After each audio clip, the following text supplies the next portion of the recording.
Halo anak-anak, hari ini gue mau bercerita mengenai sesuatu ya yang bisa dibilang cukup aneh, tapi di saat yang sama juga sedap dan menggiurkan. Enggak deh, gue bohong, jorok sih ceritanya. Oke, tapi untuk para penggemar sushi dan juga sashimi, mungkin kalian bakal suka dengan cerita pada hari ini. Karena cerita pada hari ini berhubungan dengan ikan busuk. Oke, halo semuanya, welcome back to Always Spare Me Your Secret with Noah.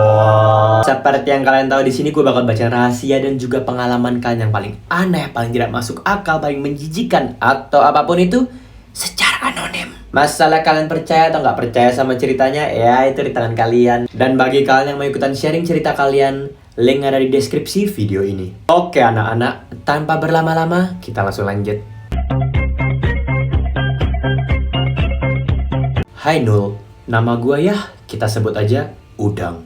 Dan pada hari ini, gue mau bercerita tentang pengalaman gue ini. Semuanya dimulai waktu gue lagi ikut mancing sama teman-teman gue beberapa tahun yang lalu. Biasalah, gue ikut kerja di dermaga. Udara pagi yang segar, sensasi menarik ikan, itu bagaikan pelarian sempurna dari hiruk pikuk kehidupan sehari-hari. Tapi pas kita lagi bersihin ikan di dermaga, ada yang berubah dari dalam diri gua. Ngelihat penampilan dan ngecium bau ikan-ikan yang dibuang itu, tiba-tiba gua merasakan perasaan enak yang gak bisa dijelaskan dari dalam diri gua. Anak-anak, seperti yang kita lihat di sini, ciri-ciri orang anehnya itu udah muncul dan pakem banget. Jujur Bang Nul, awalnya cuma rasa penasaran yang sekedar lewat saja. Tapi tanpa gua sadari, gua sudah mulai ngumpulin bangkai ikan dan juga menyimpannya di dalam ember yang gue simpen di dalam garasi. Kok bisa ya? Lu kayak nggak sadar gitu? Maksud lu tanpa sadar itu gimana? Lu nyimpen bangkai ikan banyak loh itu di ember. Kenapa lu bisa bilangnya kayak tanpa gue sadari bangkai ikan sudah terpenuhi di dalam ember saya? Mana bisa? Tapi you know what? Gue nggak bakal ngomong apa-apa. Gue nggak berhak buat ngehakimin elu. Di situ gue sadar bahwa lama kelamaan rasa penasaran gue berubah menjadi obsesi penuh terhadap bangkai ikan. Gue mulai sering ke pasar dan tempat seafood, ngumpulin seluruh bangkai ikan yang bisa gue cari di bawah alasan bakal dipakai buat menjadi kompos ataupun buat pupuk. Wah, ilmu baru. Gue nggak tahu kalau bangkai ikan bisa jadi pupuk. Tanpa mereka sadari, mereka sudah menjadi bagian dari ritual aneh yang jadi rutin. Sorry banget, lidah gue tuh kayak nyangkut. Tanpa mereka sadari, mereka sudah jadi bagian dari ritual aneh yang jadi rutinitas gue setiap malam. Tapi Nul, titik baliknya dateng ketika suatu malam gue nekat membawa obsesi gue ke level berikutnya. Di suatu malam tersebut, gue penuhin bathtub rumah gue dengan air hangat dan ngelemparin beberapa kilogram ikan busuk ke dalamnya. Bau amisnya itu menusuk banget. Campuran pembusukan dan juga asin laut. Tapi buat gua, itu baunya bener-bener nyaman dan bikin hati gua rileks. Gua seneng sih buat lu kayak, gua seneng lu rileks karena itu. Tapi yang baca gak rileks, yang nonton gak rileks. Gua sebagai yang ngenarasiin, gue gak rileks. Saat gue celupin diri gue ke dalam air berbau busuk itu, gue merasakan ada ketenangan yang gak bisa gue jelasin. Ketenangan yang sudah lama banget gue gak rasain. Sejak saat itu kecanduanku semakin parah Nul. Gue semakin ngerasa tenang, sampai bisa berendam berjam-jam di antara ikan busuk. Biarin air asin mereka meresap ke dalam kulit gua. Ini bukan cuma soal ketenangan fisik, ini pengalaman spiritual.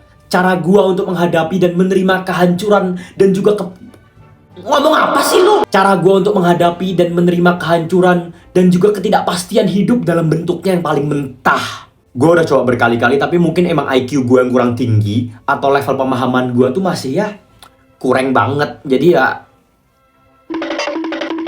tentu saja teman-teman dan juga keluarga gue pada kaget dan juga jijik waktu mereka tahu ritual rahasiaku ini. Mereka nggak bisa ngerti dan paham kenapa gue ngelakuin hal yang menjijikan kayak gitu.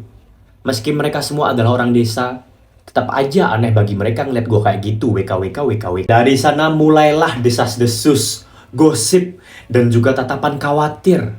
Sampai-sampai gue sempat diomongin banyak banget orang. Ada satu momen dimana salah satu teman dekat gue ngomong ke gue, baumu amis banget deh.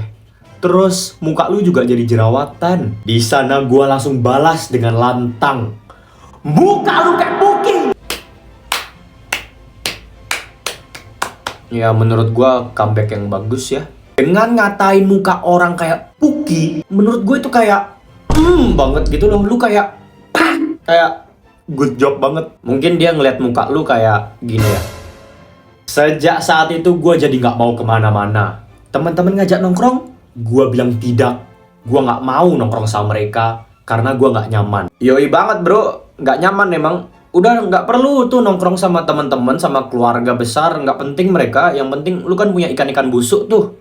Menurut gue itu mending diutamain aja. Gue bercanda doang, jangan kayak gitu. Ngomong-ngomong, gue jadi keinget. Dulu ada orang bijak yang pernah ngomong ke gue kayak gini. Bergaul! Jujur Nul, gue merasa jadi semacam pertapa. Ngurung diri di dalam tempat penuh ikan setiap kali dunia terasa terlalu berat untuk gue tanggung.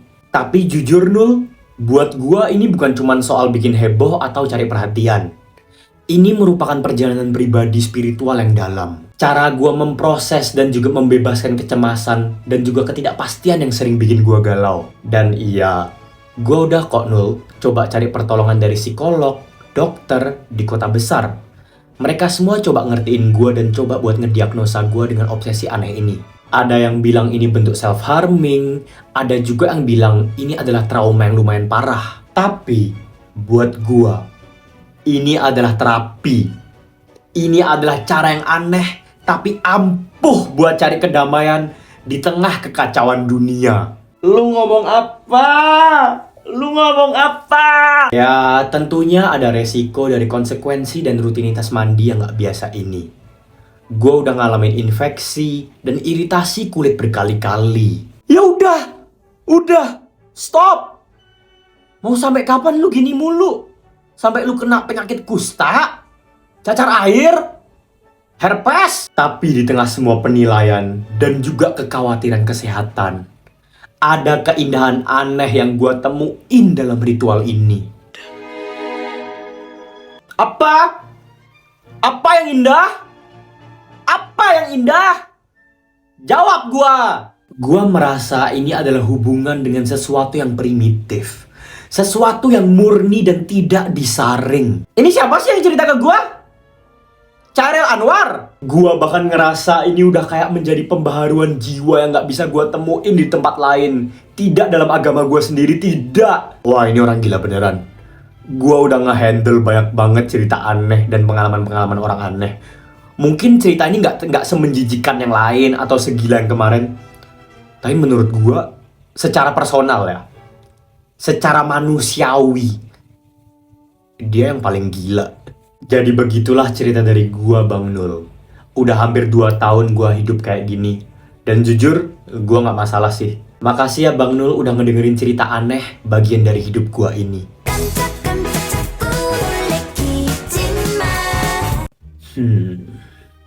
Sebenarnya untuk cerita yang sekarang perlu gak sih ada sesi ini?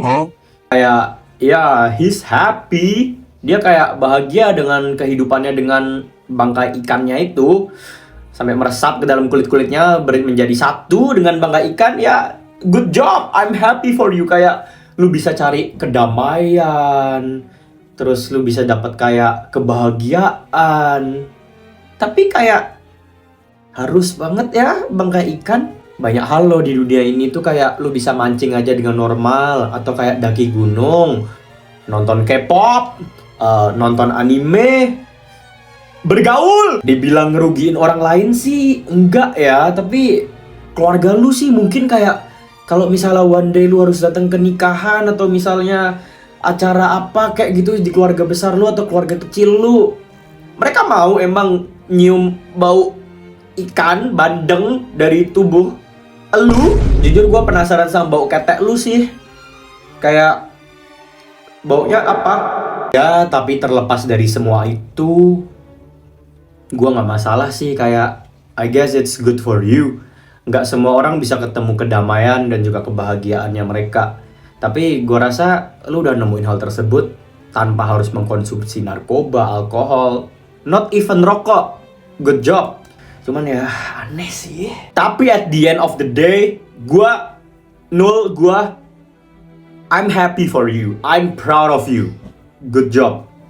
Semangat. Ada sih mungkin satu saran. Iya deng, ada. Kalau bisa jangan sering-sering dong. Itu kulit lu nanti jadi kayak sisi ikan lama-lama. Gue gak bercanda nih. Gue gak bisa bayangin kondisi kulit lu sekarang.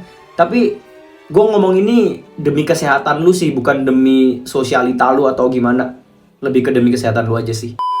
Oke deh, sekian cerita pada hari ini. Silahkan tulis amanat, apa yang dapat dipelajari, dan juga moral cerita di kolom komentar. Terus jangan lupa buat like, subscribe, dan juga nyalakan bel notifikasi.